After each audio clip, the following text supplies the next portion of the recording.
Here at the Retro RV by the Sea, we're going to walk right around the back side of the RV. I generally have a little stool here. So this is if your shower is not draining or the toilet is not draining. This is the Macerator pump. This is the black water tank, which is the toilet.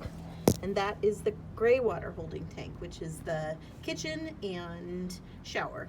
So right now we are going to pull that for the black water. You will see the black water come down. You don't have to look at it.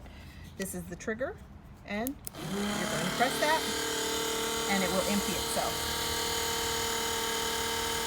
Once that is done, you can close that up.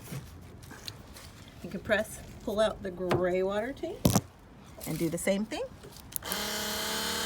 That's going to run.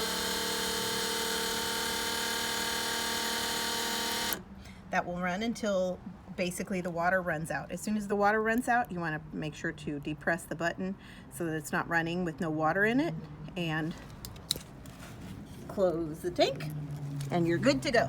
It should take about, I don't know, 2 to 5 minutes depending on how much water and junk is in there. Okay, thanks so much.